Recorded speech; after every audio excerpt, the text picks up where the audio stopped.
حياتي، أطول طابور سيارات رأيته في في حياتي. أنا شفت في مكة موسم مثلا الحج، مثلا من وقت النزول من عرفات إلى المزدلفة ومنها تقريبا 11 كيلو، يعني 11 كيلو أو 9 كيلو، 11 كيلو تقريبا يعني. لكن احنا بقالنا أكثر من نقول 15 كيلو، وتبارك الله عليك.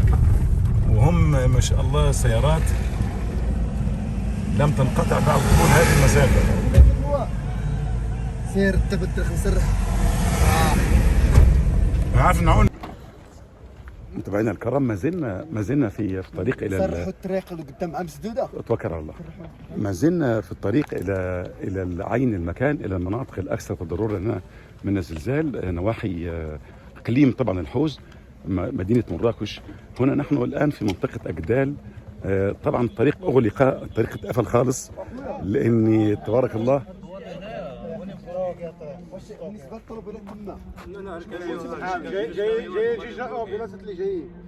بغاو يخليهم يدوزوا جوج كيلومتر.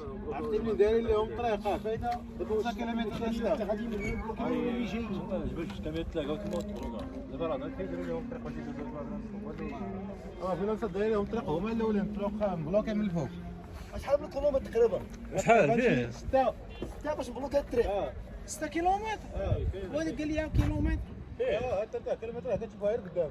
من هنا راه الدوره كاين في كيلومتر هذا. طريق مقفول 6 كيلومتر. شي حاجه. تبارك الله. باقي الطريق الفوق. واش الناس الاكتضاد اللي طالعين ولا اللي هابطين؟ اللي طالعين كيديروا لهم يدوزوا. تيدير لهم يدوزوا. اللي خاوي راه كيوقفوا. صافي الله يحميك الوالد. عقلي على الطوموبيل فاش جيتي ياك معانا الجروب. صافي يلا تفضلوا.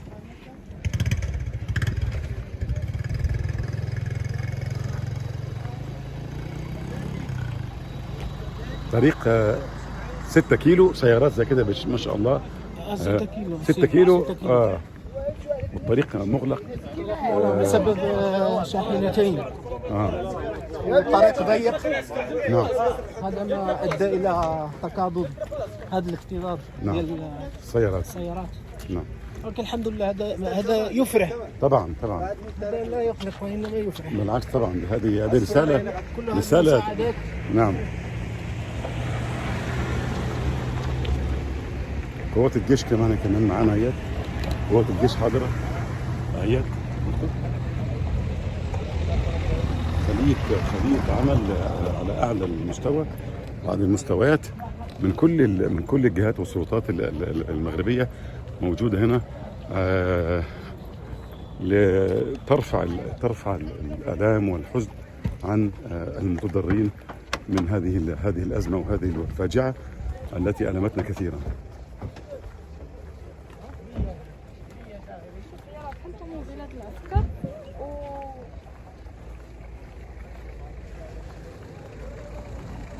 كل هذه السيارات هي سيارات واقفة محملة بالمساعدات بانتظار فتح الطريق للوصول إلى مناطق أو المناطق المنكوبة.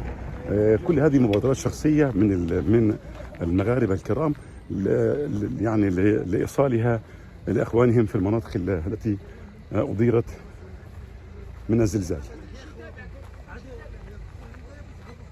شوف خويا زيد واحد شرب قدام مولا الطوموبيل.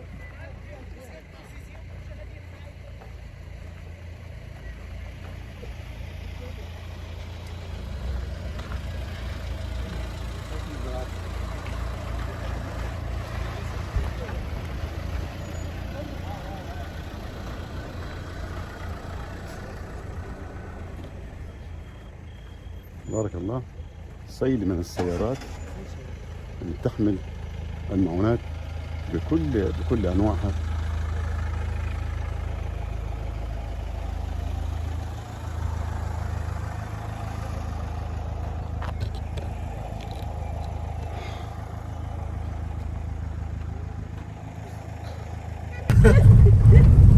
هذه الطرق اللي كانت الزلزال.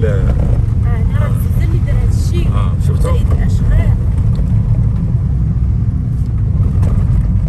الدولة بالأجهزة بتاعتها بالمعدات وكده جاءته يعني ازالت كل صخور اللي عاقد حركه السير، لكن ما زال برضه الطريق بيحتاج الى شفتوا هذا لسه، هذا كل ده حديث، كل هذا حديث، كل ده لسه جديد، وتم ازاحته وتوسعه الطريق بس في اتجاه واحد بس، عشان كده المرور صعب والحركه صعبه جدا. احنا شفنا معاكم اطول طابور سيارات شفته في حياتي، يعني ما شفتش انا بصراحه هذا الكم من السيارات، واعتقد يمكن كمان دلوقتي مننا لما مراكش ما زال السيارات ممتده، تبارك الله يعني.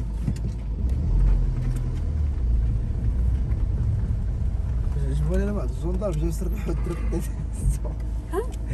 بس عجبوني بعض الجندار جاو يسرحوا الطريق تقدوا حتى زاد الطومبل ديالهم ويركبوا ويزيدوا. قلت لي بيجي يا صح، انت قلت لي زعما هو اللي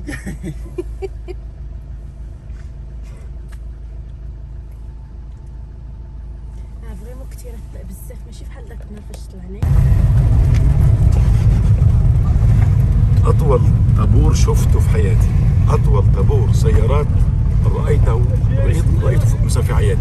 اللي أنا شفت في مكة موسم مثلا الحج، مثلا من وقت النزول من عرفات إلى المزدلفة ومنها تقريبا 11 كيلو، يعني 11 كيلو أو 9 كيلو، 11 كيلو تقريبا يعني، لكن إحنا بقى لنا أكثر من نقول 15 كيلو، وتبارك الله عليك.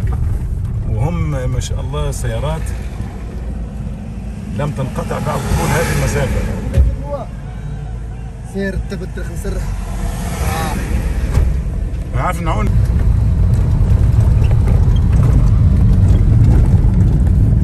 والله انت حساب والله.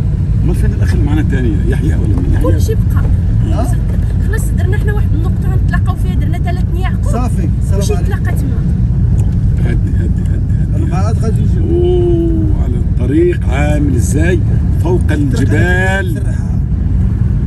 بالراحه بالله عليك يا فهد، الله يجزيك خير، بالراحه بالله. لا الطريق مسرحه يا خويا. لا اهدي شويه، اهدي شويه طريق. تبارك الله. ما زلنا متابعي الكرام في الطريق الى المناطق المنكوبه هنا في نواحي اكادير اللي هي منطقه الحوز، برفقه طبعا مجموعه من الفاعلين الجمعويين واهل الخير وشباب المغرب الجميل. اكثر من 4 ساعات واحنا منطلقين وخرجنا من مراكش، ورغم ذلك لم نصل بعد الى المنطقه المراد الوصول اليها، دوائر بعيده جدا. واستاذه فريده ارجوك يا فريده هانم بالراحه شويه من فضلك. ما تخافش انا معاك. بالراحه شوي بالله عليك. وبالتالي ان شاء الله تعالى نصل بسلامه الله تعالى. معنا قافله ممتده لحوالي يمكن 4 كيلو خلفنا، غير طبعا شفتوا الشغل ازاي في المناطق ديت عشان يوسعوا الطريق لقوافل الاغاثه، وان شاء الله بعد كده بقى التعمير والبناء. ديك البنت تجيبها مع امها، ديك الخبره تكون بقات ديك الصوره ديالها. وما تتسوقش مزيان، بانت لي خايفه. عشان كده هدي بالراحه شويه عشان يحاولوا يلحقوا بنا يعني. لا تعرف توقفي احيانا بيبقى الانسان ايه. بدنا نمشيو ل3 يعقوب تما. ما غتشوف كاين كاين الريزو، كاين الريزو وفي نفس الوقت بتشوف شي حاجه اللي ما سير كما قال اخواننا بتوع المنتخب المغربي، سير. فين غنمشيو من البلوكات؟ الله انت طابوا لي رجلي انا بعد تسرح. بس العوانات البوليس هذه تكون. السلام عليكم ورحمه الله وبركاته. قاعد انت بشم حبه هوا يا عمنا، شويه هوا زي الفل. ربنا يجزيك خير ان شاء الله على هذا العمل الطيب، ويجعله ان شاء الله اخر الاحزان يا ربي، اللهم امين.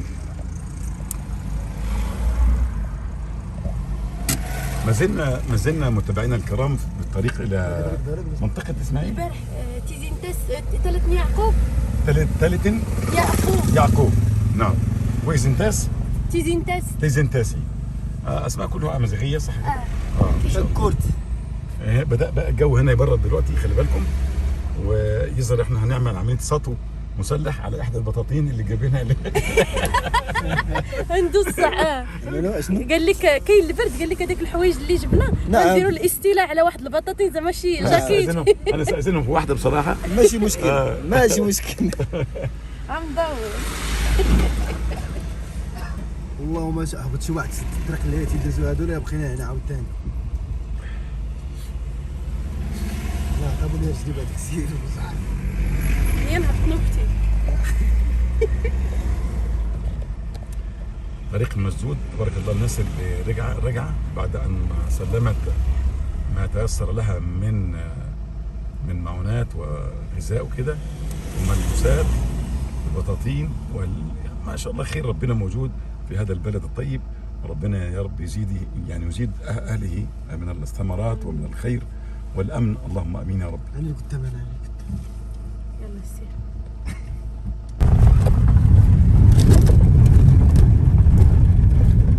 زلزال ريب كل هذه الاحجار الصخور دي، شوف يصبح من الحركه يعني مستحيله وصعبه جدا بصراحه.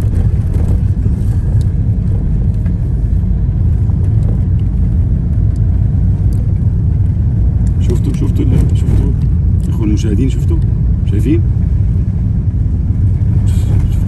شفت الصخر اللي وصل لفين؟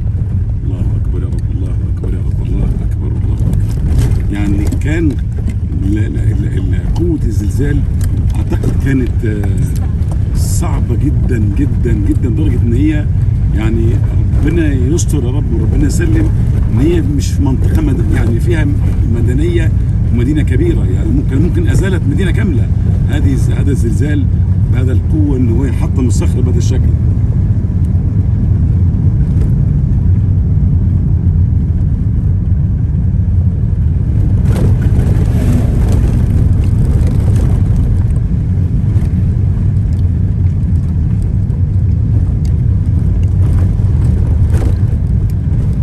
ما زلنا أحبتي الكرام في هذه الرحلة في سبيل الله عز وجل، ولنقل المعونات والمعونات الإغاثة لإخواننا المضطرين من الزلزال الذي ضرب هذه المناطق يوم الجمعة ليلة السبت.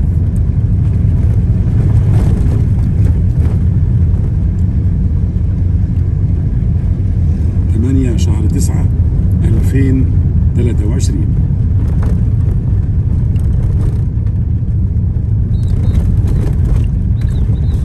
جبنا وقفنا زين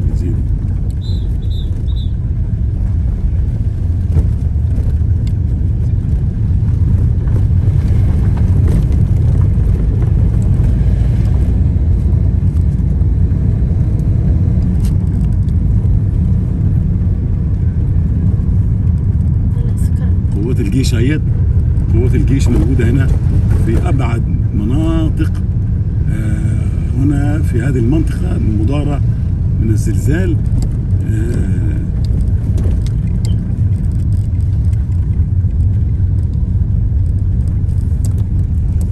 الخدمات موجودة على طول الطريق بالنسبة للإرشادية يعني لتمرير السيارات وإرشادها حيث تريد.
الزلزال. فرنسي.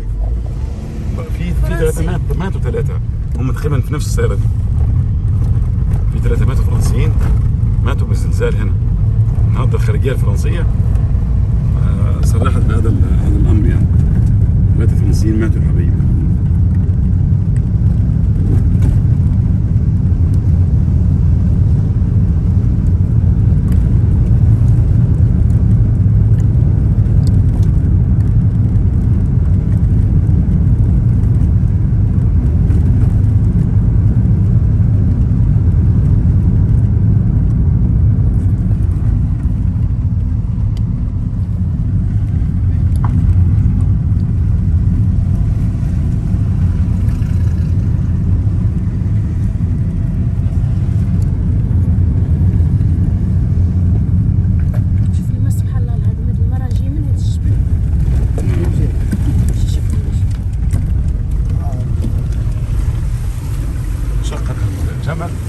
الجبل فأوجد هذه الآبار. لا راه غير تشق الجبل هكا دز زرت تشق الجبل بوحدو. نعم. وخرج منهم. جعل لهم الله خير في هذه الدعوة. أنا سبق شوف الإعلان شوف تبارك الله تبارك الله تبارك الله. تبارك الله على الخير. أنا قلت في الخبر داك الدوار راه دايرين كلها فوق وكذا. نعم نعم تبارك الله.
هذه اثار الزلزال هي صعب جدا مستحيل، لكن مفيش مستحيل مع اراده الانسان.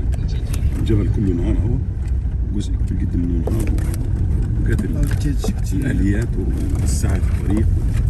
شكتي لك هذا عشان كده في اتجاه واحد بس، شايفين كده، شايفين الطريق. ما ضركش لا بيجي عليه مش علاش حنضرب الكيلومترات على رجليا.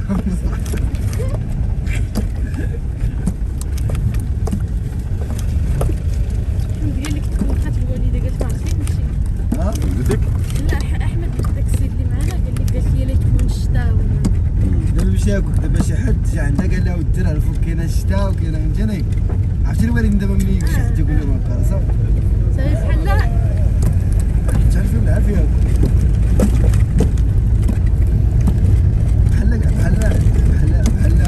انا مثلا ما كنتش في والو ياك جا واحد قال لك شتي هذاك السيد طلع هذه هذاك اللي كيجيب للانسان بحال تولي تشعل العافيه في الانسان فهمتيني.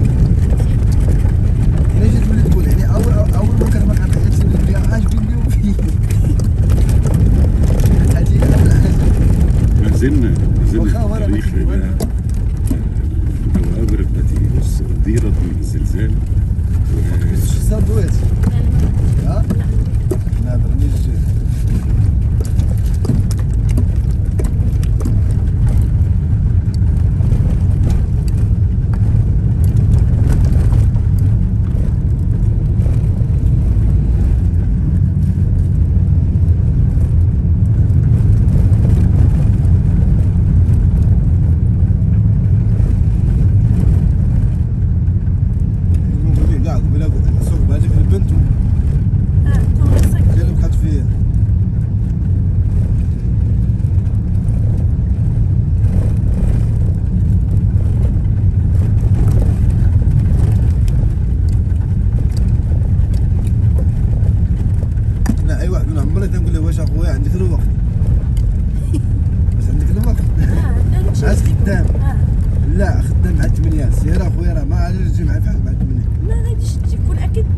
شوف انا ما عنديش مشكل تقول لها زيد وقدام. هكذا هو الكلام. باش نوصل حنا اعتقد ما تقولش لي وتجي لك درتي لي ولا درتي لي. انا قلت لك في الاول ما خدامش عندك المخ. اسمحوا لي، انت اول مره تبنى هذا الدوار ولا جيتوا قبل كده؟ الدوار اللي احنا رايحين عليه. ها؟ ثلاث؟ يعقوب. لا انت اول مره تجوا النهارده ولا جيتوا قبل كده؟ لا